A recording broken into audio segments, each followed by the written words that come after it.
నమస్కారం, ఇది సంగతికి స్వాగతం. మీ డెబిట్ లేదా క్రెడిట్ కార్డ్ ఎంతవరకు భద్రం? దేశవ్యాప్తంగా ఇప్పుడు ఇదే ప్రశ్న వేధిస్తోంది. ఉన్న సమస్యలు చాలా ఉన్నట్లు ఇప్పుడు కొత్త ఉపద్రవం వచ్చి పడింది. ఫిషింగ్, స్కిమ్మింగ్ వంటి ఎన్నో ఆపదల స్థానంలో ఇప్పుడు ఇంకో ముప్పు చేరింది. సైబర్ కోర్టుగల ఆ కొత్త అస్త్రం మాల్వేర్. ఇంతవరకు కంప్యూటర్, ఇంటర్నెట్ వేదికలపై హ్యాకింగ్ కు పరిమితమైన ఆ మాయోపాయాన్ని బ్యాంకింగ్ రంగంపై ఎక్కుపెడుతున్నారు నేరగాళ్లు. మొదట్లో విదేశాల్లోనే అలా అనుకున్న పరిస్థితి నుంచి భారత్ పైకే ప్రయోగించారు. లక్షల డెబిట్ కార్డుల భద్రత ప్రశ్నార్థకం చేశారు. కోట్లు కొట్టేశారు. కొన్ని దేశాల సెంట్రల్ బ్యాంక్ అనే గడగడలాడిస్తున్నారన్న వార్తల నేపథ్యంలోనూ మేల్కొని ఉదాసీనతకు ఒక్కసారిగా నెట్వర్క్ లో చొరబడి సమస్య తీవ్రత అందరికీ తెలిసొచ్చేలా చేశారు. మరిప్పుడేం చెయ్యాలి? అసలు జరిగిన నష్టం ఎంత?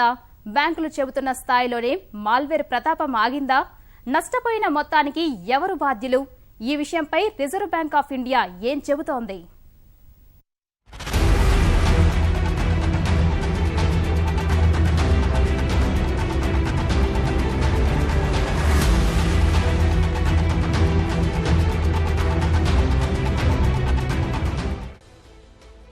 మీ ఏటీఎం, క్రెడిట్ కార్డు ఎంతవరకు భద్రం?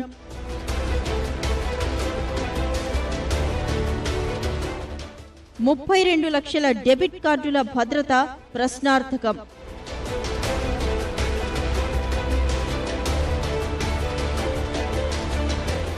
దిగ్గజాలు సహా అంతా బాధితుల జాబితాలు.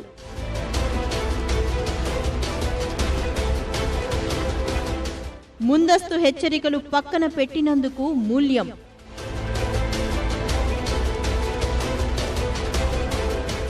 ఒక రకంగా చెప్పాలంటే దేశీయ బ్యాంకింగ్ సేవల్లోనే అతిపెద్ద భద్రతాపరమైన వైఫల్యం. ఒకటి కాదు, రెండు కాదు, ఏకంగా 32 లక్షల డెబిట్ కార్డుల భద్రత ప్రశ్నార్థకమైంది. దేశంలోనే అతిపెద్ద ప్రభుత్వ రంగ బ్యాంక్ అయిన ఎస్బీఐ మొదలు హెచ్డిఎఫ్సి, ఐసిఐసిఐ, యాక్సిస్, ఎస్ బ్యాంకులు సహా ఆ జాబితాలో ఉండడమే ఆందోళన కలిగిస్తున్న విషయం.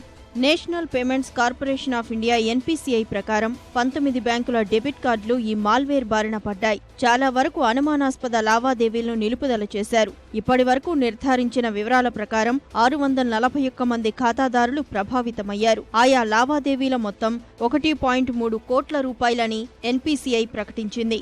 ఉలికిపాటుతో ముందు జాగ్రత్త చర్యలు తీసుకుంటున్న బ్యాంకులు మరింత తీవ్రమైన భారీ నష్టాల బారిన పడకుండా ఉండేందుకు చర్యలు ప్రారంభించాయి. భద్రతా వ్యవస్థల్ని పూర్తిగా సమీక్షించుకుంటున్నాయి. ఆర్బీఐ నిబంధనల ప్రకారం నష్టపోయిన ఖాతాదారులకు ఆ మొత్తాల్ని చెల్లించాల్సి రావచ్చు. ఇప్పటికే కొన్ని బ్యాంకులు ఆ ఏర్పాట్లలో ఉన్నట్లు సమాచారం. ఇందుకు సంబంధించి ప్రభుత్వ రంగ బ్యాంకుల్లో స్టేట్ బ్యాంక్ ఆఫ్ ఇండియా మాత్రమే జరిగిన విషయాన్ని బహిరంగంగా ప్రకటించింది. మాల్వేర్ బారిన పడిన కార్డులను రద్దు చేసి కొత్త వాటిని ఇస్తామంది. ప్రైవేటు రంగంలో యాక్సిస్ బ్యాంక్ కూడా కొన్ని కార్డులను బ్లాక్ చేసి కొత్త వాటిని ఇచ్చే ప్రక్రియను ప్రారంభించింది. భద్రతాపరంగా పిన్, ఇతర వివరాలు మార్చుకోమని ఖాతాదారులను కోరినట్లు ఆ బ్యాంకులు తెలిపాయి. ఈ వైఫల్యం ఎక్కడా, ఎలా జరిగింది, అసలు నష్టమెంత అనే విషయంపై బ్యాంకులు తదుపరి విచారణ జరుపుతున్నాయి. ఫోరెన్సిక్, సైబర్ నిపుణులు ఆ పనిలో తీరిక లేకుండా తలమునకలయ్యారు. ఐసిఐసిఐ, ఎస్ బ్యాంక్, హెచ్డిఎఫ్సి బ్యాంకులు కొన్ని వారాలుగా ఖాతాదారులను పిన్ నెంబర్లు మార్చుకోమని కోరుతున్నాయి. మాల్వేర్ బారిన పడిన బ్యాంకుల కార్డులతో విదేశాల్లో చెల్లింపులు చేస్తున్నట్లు గుర్తించారు. ముఖ్యంగా చైనాలో. ప్రస్తుతం భారత్లో దాదాపు అన్ని బ్యాంకులు ప్రపంచంలో ఎక్కడైనా ఏ ఏటీఎంలో అయినా నగదు ఉపసంహరించుకునే అవకాశం కల్పిస్తున్నాయి. అదే అవకాశాన్ని అనువుగా మలుచుకున్నారు సైబర్ కేటుగాళ్లు. వారి వల్ల మాల్వేర్ బారిన పడిన 32 లక్షల డెబిట్ కార్డుల్లో 26 లక్షలు వీసా, మాస్టర్ కార్డ్స్ కు చెందినవే, 6 లక్షలు రూపే కార్డులు. పరిశ్రమ పెద్దలు చెప్తున్నది అయితే అందరికీ కొత్త కార్డులు ఇవ్వడమే ఉత్తమం. భవిష్యత్తులో మరే మోసం బారిన పడకుండా అడ్డుకోవడానికి అదే మంచి మార్గం. ఇందులో భాగంగా ఇప్పటికే ఇలా ప్రభావితమైన 6 లక్షల మందికి ఉచితంగా కొత్త కార్డులు పంపిణీ చేసినట్లు ఎస్బీఐ ప్రకటించింది. సమస్యకు కారణమేంటి అని ఆరా తీస్తే హితాచీ పేమెంట్స్ సర్వీసెస్ లో మాల్వేర్ ఇనెక్షన్ వల్లే సమస్య తలెత్తిందని చెప్తున్నారు. ప్రస్తుతం దేశంలో ప్రతి నెల ఏటీఎంల ద్వారా 2,19,165 కోట్ల రూపాయల లావాదేవీలు జరుగుతున్నాయి. రోజుకు 7,069.83 కోట్లు. దేశవ్యాప్తంగా 2,01,861 ఏటీఎంలు ఉన్నాయి. వాటిల్లో హితాచీ పేమెంట్స్ సిస్టమ్స్ 50,000 ఏటీఎంలకు సేవలందిస్తోంది. వాటితో పాటు దుకాణాల్లో బిల్లుల చెల్లింపునకు వినియోగించే పాయింట్ ఆఫ్ సేల్ POS యంత్రాలు, పాస్బుక్ లో వివరాల నమోదు యంత్రాలు, ఇతర చెల్లింపు సేవలను నిర్వహిస్తోంది. అంతటి విస్తృత నెట్వర్క్ లో చొరబడిన మాల్వేర్ ఆయా ఏటీఎంలలో లావాదేవీలు జరిపిన డెబిట్ కార్డుల వివరాలు మోసగాళ్లకు చేరాయనేది అనుమానం.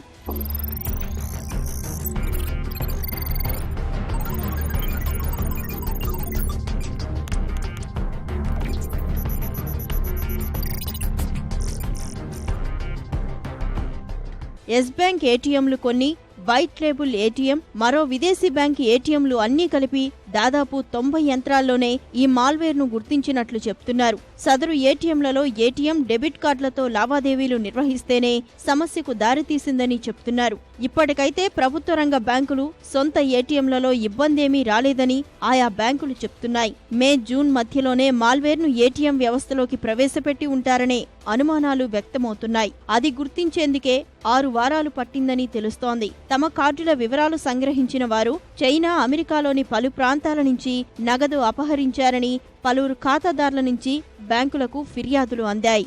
మాల్వేర్ బారిన పడ్డ ఖాతాలకు సంబంధించిన SBI ఈమెయిల్స్, SMS ల ద్వారా సమాచారం ఇస్తోంది. సమీప శాఖలకు వెళ్లి కొత్త కార్డులకు దరఖాస్తు చేసుకోవాలని కోరుతోంది. సొంత బ్యాంకు ఏటీఎంలు కాకుండా ఇతర బ్యాంకుల ఏటీఎంలలో వాడిన వారి కార్డులే ఎక్కువగా బాధిత జాబితాలో ఉన్నట్లు అధికారులు గుర్తించారు. దేశంలో బ్యాంకింగ్ రంగం ఇలా మాల్వేర్ బారిన పడి కలకలం రేగడం ఇదే మొదటిసారి. అంతేగాక నష్టపోయిన ఖాతాలకు సంబంధించి విదేశాల్లో జరిగిన లావాదేవీల గురించి భారతీయ బ్యాంకులు విదేశీ బ్యాంకులతో కలిసి పరిష్కారం అన్వేషించాల్సి ఉంటుంది. బ్యాంకుల మధ్య ఇలాంటి లావాదేవీలన్నీ 3 నెలలకోసారి పరిష్కారం చేసుకుంటారు. కానీ అది సాధారణ సందర్భాల్లో. అందుకే ఇప్పుడు ఏం చేయాలనే అంశంపై ఒక ప్రణాళిక సిద్ధం చేసుకునే పనిలో పడ్డాయి బ్యాంకులు.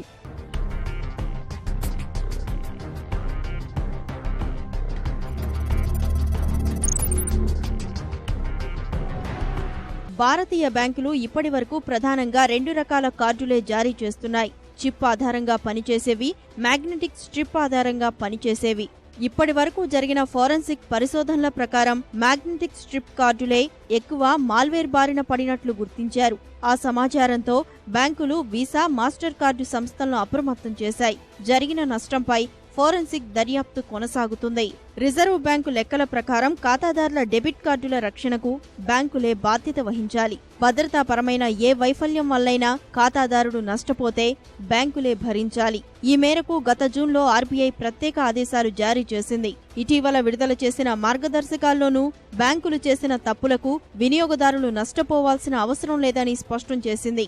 అనధికారిక లావాదేవీల గురించి 3 రోజుల్లోగా ఖాతాదారులకు బ్యాంకులు సమాచారం ఇవ్వాలని తెలిపింది. ఆ ఆధారంగా బ్యాంకుల పొరపాటు బ్యాంకుల వైపు జరిగిందా, వినియోగదారుడి వైపు నుంచి జరిగిందా అనే అంశం నిర్ణయిస్తాయి. మరిప్పుడు ఖాతాదారులు ఏం చేయాలి?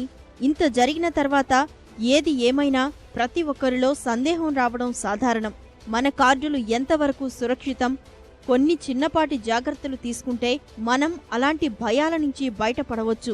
నిపుణులు చేసిన సూచనలు చూస్తే వేరువేరు బ్యాంకు ఖాతాలకు ఒకే పిన్ నెంబర్ వాడుతున్నా ఆన్లైన్ బ్యాంకింగ్, ఇతర వెబ్సైట్లలోకి ప్రవేశించేందుకు ఒకే పాస్వర్డ్ పెట్టుకుంటే మోసగాళ్ల బారిన పడేందుకు అవకాశాలెక్కువ. వాటిని వెంటనే మార్చుకోవాలి. మెయిల్లో పాస్వర్డ్లను భద్రపరుచుకోవడము ప్రమాదమే. పాస్వర్డ్ అంకెలు పెద్ద, చిన్న అక్షరాలతో సంక్లిష్టంగా ఉండడం మేలు.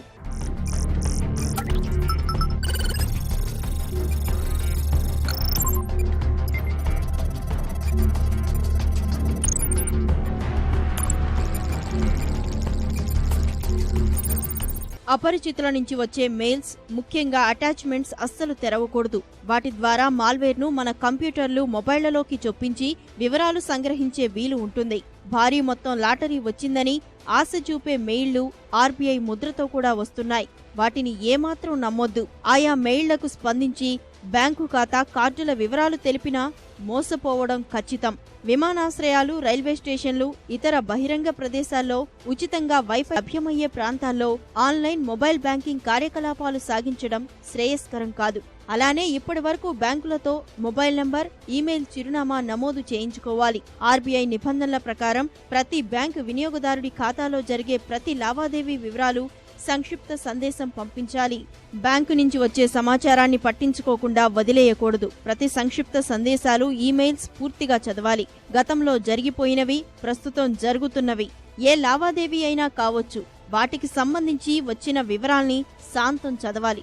ఏమాత్రం అనుమానంగా అనిపించినా బ్యాంకుల్ని వెంటనే సంప్రదించాలి. వ్యక్తిగత సమాచారాన్ని ఎవరితో పంచుకోకపోవడం మంచిది. మరీ ముఖ్యంగా సామాజిక మాధ్యమాల్లో ఎప్పుడో ఒకసారి కాకుండా తరచూ కార్డుల పిన్ నెంబర్లు మార్చుతూ ఉండాలి. నగదు ఉపసంహరణ చేసిన తర్వాత వచ్చే రసీదుని అక్కడున్న చెత్తబుట్టలోకి విసిరివేయొద్దు. అందులో మీ ఖాతా సమాచారం ఉన్న విషయం మర్చిపోవద్దు. ఎస్ఎంఎస్, ఈమెయిల్ అలర్ట్ ఉన్నప్పుడు మళ్లీ కాగితం రసీదు తీసుకోకపోవడం మరీ మంచిది. ఏటీఎంలలో పిన్ ఎంటర్ చేసే సమయంలో ఆ నెంబర్ ఎవరూ చూడకుండా ఒక చేయి అడ్డు పెట్టడం ఉత్తమం. కెమెరాలు, అపరిచిత వ్యక్తులు పిన్ నెంబర్ తెలుసుకోకుండా ఈ జాగ్రత్త. రెస్టారెంట్, పెట్రోల్ బంకుల్లో ఎవరికి పడితే వాళ్లకు కార్డు చేతికిచ్చి పంపొద్దు. లావాదేవీలు మీ సమక్షంలో జరిగితేనే మంచిది. కాదని అలసత్వం వహిస్తే కోరి ప్రమాదాన్ని ఆహ్వానించినట్లే అని మర్చిపోవద్దు. ఈ నిర్లక్ష్యపు ధోరణులే కార్డు స్వైపింగ్, క్లోనింగ్లకు చాలా వరకు అవకాశమిస్తాయి.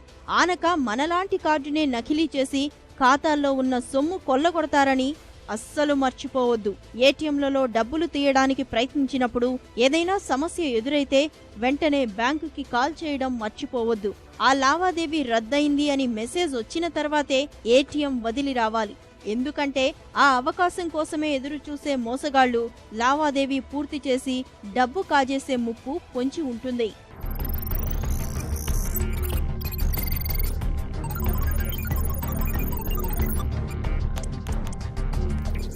వాస్తవానికి నగదు రహిత దేశంగా మార్చాలని ప్రభుత్వం ఎన్నో వ్యూహాలు రచిస్తున్న వేళ ఇలాంటి ప్రమాదం ఎంతమాత్రం ఊహించలేనిది. 32 లక్షల డెబిట్ కార్డుల సమాచారం చోరీ కావడం ఎంత పెద్ద ముప్పో అర్థం చేసుకోవాలి. ఇటీవల కూడా ప్రధాని మోదీ మనసులో మాట కార్యక్రమంలో అవినీతి నిర్మూలన కోసం ఆన్లైన్ పేమెంట్ల వైపు మళ్లాలని అందరికీ విజ్ఞప్తి చేశారు. కానీ ఇప్పుడు చైనా, అమెరికాల్లో మాత్రమే తరచుగా కనిపించే ఉల్లంఘనలు ఇక్కడ కనిపిస్తున్న వేళ ప్రజలందర్నీ ఆ దిశగా ఒప్పించడం సాధారణమైన విషయం కాదు. డిజిటల్ చెల్లింపుల సంఖ్య ఇప్పటితో పోల్చితే 2020 నాటికి 10 పెరిగి దాదాపు 35 లక్షల కోట్లకు చేరుతాయని అంచనా వేస్తున్న తరుణంలో ఇది చాలా ఆందోళన కలిగించే విషయం. ఇప్పటికే దక్షిణాసియా దేశాలు నగదురహిత లావాదేవీల కోసం ఎంతో ప్రయత్నం చేస్తున్నాయి. ఇప్పటికే 98% మంది లావాదేవీలు నగదు రూపంలోనే చేస్తున్నారు. ప్రస్తుతం దేశవ్యాప్తంగా దాదాపు 70 కోట్ల డెబిట్ కార్డులు, 2.6 కోట్ల క్రెడిట్ కార్డులు ఉన్నాయి.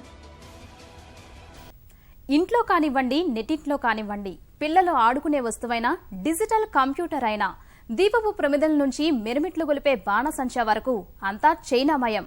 చౌకగాను అందరికీ అందుబాటులో లభిస్తూ మార్కెట్ను కమ్మేశాయి చైనా ఉత్పత్తులు. మొబైల్ ఫోన్ల విషయంలో అయితే ఇక చెప్పనవసరం లేదు. ప్రముఖ బ్రాండ్లు సైతం చైనా తయారీ హ్యాండ్సెట్లను వినియోగిస్తున్నాయి. ఇది అది అని కాదు, ఎలాంటి వస్తువునైనా మేమున్నామంటూ విపణిని ముంచెత్తుతున్నాయి చైనా తయారీ వస్తువులు. అవి అతి తక్కువ కాలంలో ఎక్కువ ప్రజాదరణ పొందడానికి కారణం కోరుకున్న రకాలు అతి తక్కువ ధరలో లభించడమే. అలాంటి వస్తువుల్ని బహిష్కరించాలంటూ ఇటీవలి కాలంలో పెద్ద ఎత్తున సామాజిక మాధ్యమాల్లో ఉద్యమం నడుస్తోంది. కారణం పాకిస్తాన్ను చైనా వెనకేసుకురావడమే. ఆ స్థాయిలోనే డ్రాగన్ కంట్రీకి బుద్ధి చెప్పాలంటే ఆ దేశానికి నష్టం కలిగించే చర్యలు తీసుకోవాలన్నది చాలా మంది నెటిజన్ల అభిప్రాయం. డ్రాగన్ అవన్నీ తలకెక్కించుకునే పరిస్థితిలో ఉందా? అసలు అది సాధ్యమేనా?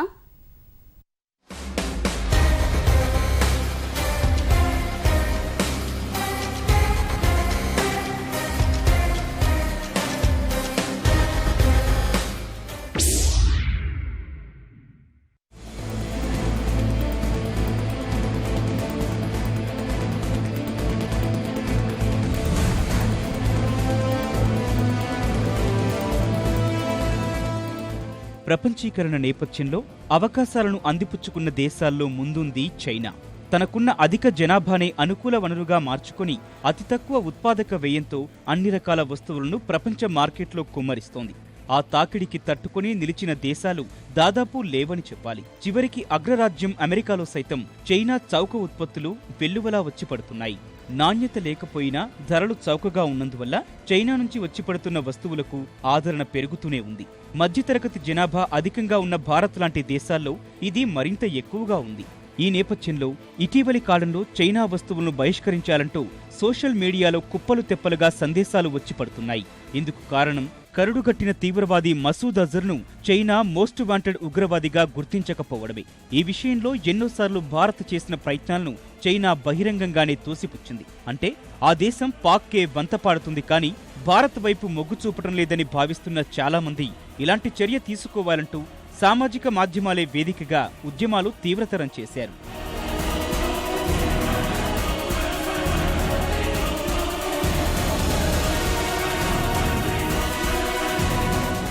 వరుసగా ఇటీవల జరిగిన పరిణామాలు దృష్టిలో పెట్టుకుంటే దేశవ్యాప్తంగా పెల్లుబుకిన ప్రజల ఆగ్రహం అర్థం చేసుకోవచ్చు. ఆ ఆవేశంలో నుంచి వచ్చిందే బహిష్కార పిలుపు. అయితే వీటి వల్ల తలెత్తే పర్యవసనాలు ఎలా ఉంటాయి? ఏకపక్షంగా ఉంటాయా? ఇరుపక్షాలకు నష్టం చేస్తాయా అన్నది చూడాల్సిన అవసరం ఉంది. ఇదే సమయంలో సోషల్ మీడియాలో వెల్లువలా వచ్చిన సందేశాలపై ఘాటుగా స్పందించింది డ్రాగన్ దేశం. అధికారిక మీడియా గ్లోబల్ టైమ్స్ లో తీవ్ర విమర్శలు చేసింది. భారత్ చేస్తున్నవి అరుపులే కాని చేతలు కాదని పేర్కొంది. పోటీ పడటం చేతకాని వారే ఇలాంటి చర్యలకు పాల్పడతారని విమర్శించింది. మేక్ ఇన్ ఇండియా గురించి ప్రస్తావిస్తూ ఆచరణాత్మకంగా లేని ఇలాంటి పథకాల వల్ల భారత్లో పెట్టుబడులు పెట్టడం ఆత్మహత్యా సదృశ్యమేనని తన సంస్థలకు హెచ్చరించింది. అవినీతి ఎక్కువ అని, ఉద్యోగుల్లో కష్టించి పనిచేసే తత్వం ఉండదని విమర్శించింది. పూర్తి స్థాయిలో రహదారులు, హైవేల నిర్మాణం జరగలేదని, విద్యుత్, నీటి సరఫరా అంతంత మాత్రమే అని ఇష్టానుసారం పేట్రేగిపోయింది.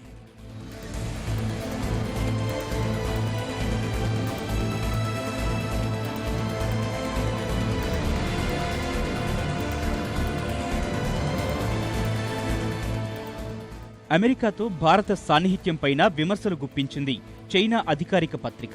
అమెరికా ఎవరికీ మిత్రదేశం కాదని చెబుతూ చైనాను నిలువరించేందుకే వారు భారత్ను అక్కున చేర్చుకుంటున్నట్టు చెప్పింది. ప్రపంచ శక్తిగా ఎదుగుతున్న చైనాను చూసి అమెరికా ఓర్వలేకపోతోందని చెబుతోంది. నిజానికి భారత్లో సంపదకు కొదవలేదని, కానీ ఆ సంపద ఎక్కువ మొత్తం రాజకీయ నాయకులు, బ్యూరోక్రాట్లు, పెట్టుబడిదారుల చేతుల్లోనే ఉందన్నది గ్లోబల్ టైమ్స్ అభిప్రాయం. అందుకే మీ దుకాణాలు భారత్లో పెట్టే బదులు చైనాలోనే పెట్టుకోమని స్థానిక వ్యాపారులకు సూచిస్తోంది. భారత్ నుంచి చాలా మంది వ్యాపారులు పెద్ద ఎత్తున చైనాకు వచ్చి వస్తువులు కొనుగోలు చేసుకుని వెళ్తున్నారని, అలాంటప్పుడు ఆ సాంప్రదాయాన్ని కాదని భారత్లో సంస్థలు నెలకొల్పి డబ్బులు వృధా చేసుకోవాల్సిన అవసరం ఏముందంటోంది ఆ పత్రిక. ఓ విధంగా చూస్తే ఇప్పటికిప్పుడు భారత్ ఏమీ చెయ్యలేదన్నది చైనా విమర్శల సారాంశం.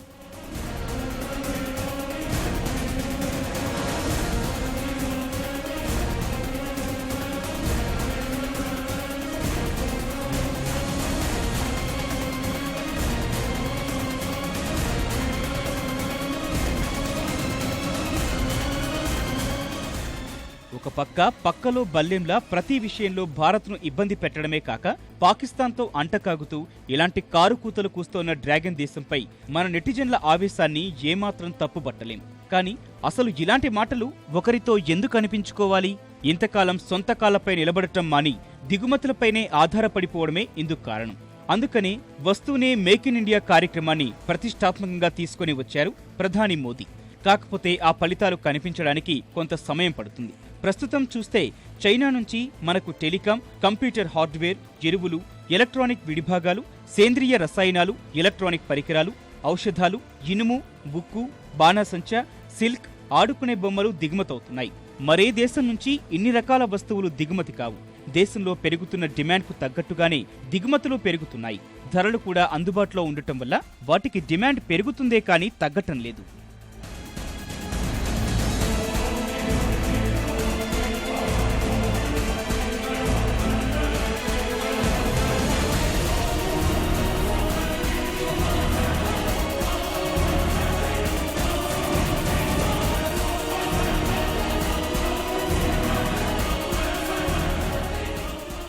ఇప్పుడు ఇబ్బడి ముబ్బడిగా వెల్లువెత్తుతున్న చైనా బాణాసంచా ఇందులో ఓ కోణమే.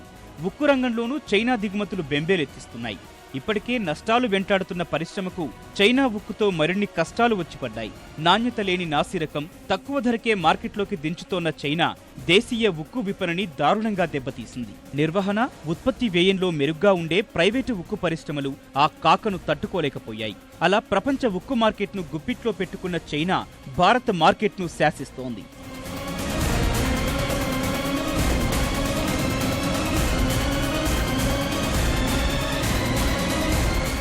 దేశీయ పట్టు పరిశ్రమకు చైనా ముడి పట్టుదారం గొడ్డలిపెట్టుగా మారింది. పట్టు పరిశ్రమపై ఆధారపడిన పలు రంగాలను కోలుకోలేని విధంగా దెబ్బతీస్తోంది. దిగుమతి సుంకం తగ్గించడం వల్ల చైనా పట్టుదారం దేశంలోకి భారీ స్థాయిలో రవాణా జరిగింది. నిల్వలు ఎక్కడివక్కడ పేరుకుపోయాయి. ఈ కారణం వల్ల దేశంలో పట్టుదారం ధరలు భారీగా పడిపోయాయి. చైనా పట్టుదారం తక్కువ ధరకు లభించడమే కాకుండా నాణ్యతలోనూ దేశీయ పట్టుదారం కంటే బాగుంటుంది. ఈ కారణం వల్ల పట్టు వస్త్రాలు నేయడానికి చైనా పట్టును అధికంగా కొనుగోలు చేస్తున్నారు. ఈ రంగం ఆ రంగం అని కాదు, అన్ని రంగాల్లోనూ చైనా తయారీ వస్తువుల ప్రమేయం ప్రత్యక్షంగానో పరోక్షంగానో ఉంది. చైనా మొబైల్ ఫోన్ల గురించి చెప్పాల్సిందే లేదు. మార్కెట్లలో అత్యధికంగా అమ్ముడుపోతున్న స్మార్ట్ ఫోన్లలో ఇవి కూడా భాగమైపోయాయి. Xiaomi, Oppo, Vivo, Huawei, Lenovo వంటి స్మార్ట్ ఫోన్లకు కొనుగోలుదారుల నుంచి మంచి ఆదరణ లభిస్తోంది. జియోమీ అయితే అక్టోబర్ మొదటి వారంలో దేశంలోని 30 సిటీల్లో అత్యధికంగా అమ్ముడుపోయిన స్మార్ట్ ఫోన్లలో 3వ స్థానంలో నిలిచింది. అంటే ఓవైపు చైనా వస్తువులు బ్యాన్ చేయాలన్న డిమాండ్ వినిపిస్తున్నా మరోవైపు కొనుగోళ్లు మాత్రం యథావిధిగా సాగుతూనే ఉన్నాయి. మోటార్ బైక్ల నుంచి ఆహార వస్తువుల వరకు మేడ్ ఇన్ చైనావే. చైనీస్ నూడిల్స్ అంటూ విపరీతంగా ప్రకటనలు కుమ్మరించి మరీ అమ్మేస్తున్నారు. అంతేకాదు హోటళ్లలో ప్రత్యేకంగా చైనీస్ ఫుడ్ మెనూలు పెడుతున్నారు. అవి చాలదన్నట్లు పాలు, పాల పదార్థాలు, చైనా కోడిగుడ్లు, చైనా బియ్యం, అది కూడా ప్లాస్టిక్ బియ్యం అంటూ ఆఖరికి గాలిపటాలు ఎగురవేసే మాంజా కూడా చైనా నుంచి వచ్చింది. అవి చైనా వస్తువులని కూడా తెలియకుండా వాడేస్తున్న వారు ఎంతో మంది. తెలిసి కొన్ని, తెలియకుండా కొన్ని చైనా వస్తువులు నిత్య జీవితంలో భాగమైపోయాయి. ఇబ్బడి ముబ్బడిగా తరలివస్తున్న వస్తువుల కారణంగా దేశంలోని చిన్న మధ్యతరహా సంస్థలు నష్టాలు మూటగట్టుకుంటుండడం వల్ల కొన్ని వస్తువుల దిగుమతిపై ఇప్పటికే నిషేధం విధించింది కేంద్రం. నిషేధం విధించిన వాటిలో కొన్ని ఎలక్ట్రానిక్ ఉత్పత్తులు, మొబైల్ ఫోన్లు, పాలు, పాల పదార్థాలు, ఉక్కు ఉత్పత్తులున్నాయి.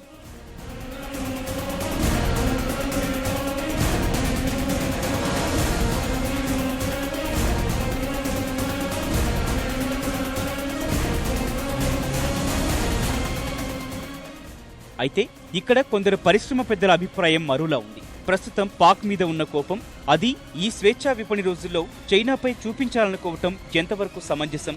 ఒకవేళ వారికి బుద్ధి చెప్పాలని అనుకుంటే నాణ్యమైన ఉత్పత్తులు సరసమైన ధరలకు అందించేలా పోటీ పడాలి. అలాంటప్పుడు చైనా వస్తువులను పనిగట్టుకుని బహిష్కరించాల్సిన అవసరం ఉండదు. వాటికన్నా తక్కువ లేదా అదే ధరకు నాణ్యమైన భారత్ తయారీవి దొరికితే చైనా వస్తువులను ఎందుకు కొంటారు? కేవలం బాణాసంచా వంటి దిగుమతులను బహిష్కరిస్తే చాలదు. దీపావళి సీజన్కు 3 నెలల ముందే చైనా సరుకు దిగుమతైపోయింది. అంటే ఇప్పుడు వాటిని బహిష్కరించినా పెద్దగా ప్రయోజనం ఉండదు.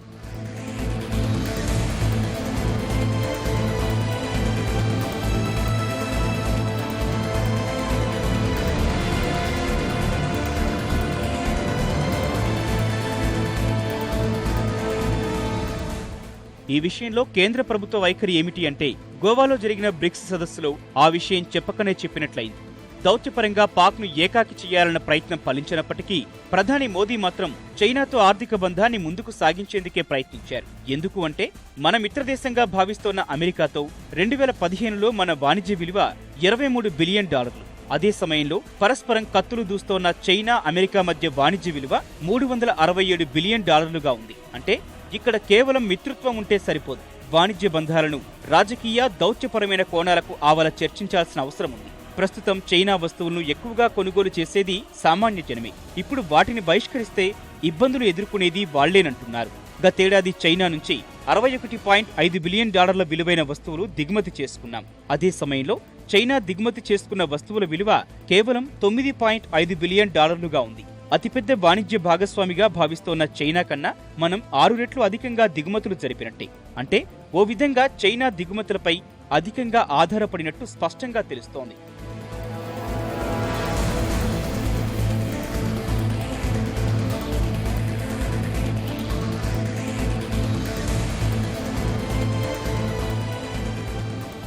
ఇక్కడ మరో విషయాన్ని దృష్టిలో పెట్టుకోవాలి. ఇప్పటికే చైనాతో మన వాణిజ్య లోటు ఆందోళనకర స్థాయిలో ఉంది. ఈ లోటు పూరించుకోవడానికి 5 ఏళ్ల పాటు సాగేలా రెండు దేశాలు ఒప్పందం కుదుర్చుకున్నాయి. రెండు దేశాల మధ్య ఆ రకమైన ఆర్థిక సౌభ్రాతృత్వం ఉన్నప్పుడే సంబంధాలు సుస్థిరంగా, శాంతియుతంగా సాగుతాయన్నది విశ్లేషకుల మాట. అదే సమయంలో ప్రత్యామ్నాయాలు లేకుండా హఠాత్తుగా చైనా వస్తువుల బహిష్కరణ వల్ల తలెత్తే పరిణామాలు స్థానిక వ్యాపారులకు నష్టం కలిగించే అవకాశాలున్నాయి. ఇప్పటికే పెద్ద మొత్తంలో పెట్టుబడులు పెట్టిన వ్యాపారులు ఆ డబ్బు తిరిగి ఎలా వెనక్కి తీసుకోవాలో తెలియక సతమతమయ్యే పరిస్థితులు తప్పవు. ఒకవేళ వస్తువుల బహిష్కారం జరగాలంటే అది మూలాల నుంచి సాగాలి. కానీ దాదాపు మనం వాడే ప్రతి వస్తువు ఏదో రూపంలో చైనా నుంచి దిగుమతైనవే ఉంటున్నాయి.